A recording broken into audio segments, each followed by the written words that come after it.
En ce temps-là, Jésus disait à ses disciples, « Vous le savez bien, si le maître de maison avait su à quelle heure le voleur viendrait, il n'aurait pas laissé percer le mur de sa maison. Vous aussi, tenez-vous prêts, c'est à l'heure où vous n'y penserez pas que le Fils de l'homme viendra. » Pierre dit alors, « Seigneur, est-ce pour nous que tu dis cette parabole, ou bien pour tous ?»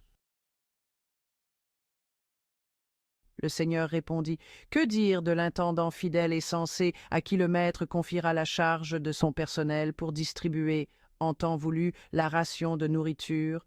Heureux ce serviteur que son maître, en arrivant, trouvera en train d'agir ainsi. Vraiment, je vous le déclare, il l'établira sur tous ses biens. »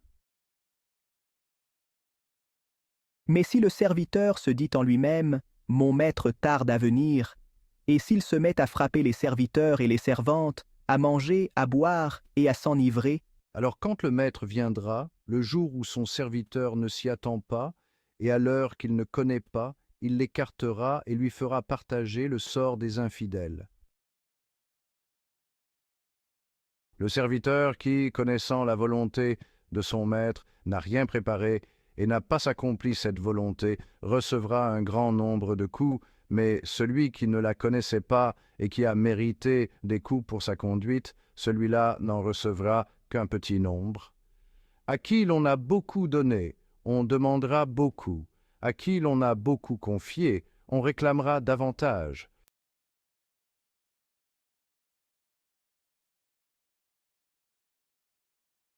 Dieda, une mesure de blé, la foi comme nourriture spirituelle. Bonjour, chers amis. Aujourd'hui, j'aimerais explorer avec vous un concept profond que l'on retrouve dans les enseignements de saint Paul. Vous êtes-vous déjà demandé ce qu'il entendait par la mesure de blé? Dans Romains 12, 3, il nous dit clairement « C'est la mesure de foi que Dieu a donnée à chacun ». Plongeons au cœur du sujet. Lorsque le Christ parle de cette mesure de blé, saint Paul l'interprète comme la mesure de la foi. Pourquoi? Pour nous enseigner qu'il n'y a pas d'autre blé spirituel que le vénérable mystère de la foi chrétienne. Chaque fois que nous recevons des enseignements divins, éclairés par la grâce de l'Esprit Saint, on nous tend ce blé spirituel.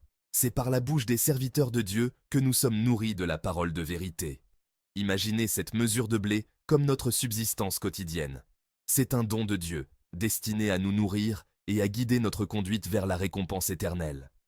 Croyons en celui qui s'offre en nourriture, afin que nous ne vacillions pas sur notre chemin. Le Christ est à la fois notre nourriture en cours de route et notre récompense ultime.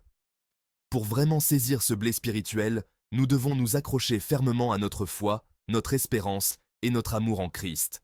Le Christ est notre soutien et notre réconfort dans ce voyage terrestre. Il est aussi l'accomplissement et la joie des bienheureux au repos. Alors, puisons notre force dans ce blé spirituel, en vivant chaque jour avec la conscience que le Christ lui-même nous soutient. Il est le pain de vie, la nourriture qui nous fait avancer et la récompense qui nous attend dans la patrie céleste. Prenons un moment pour réfléchir à cela. Comment pouvez-vous intégrer ce blé spirituel dans votre vie quotidienne? Comment pouvez-vous laisser le Christ être votre guide et votre soutien?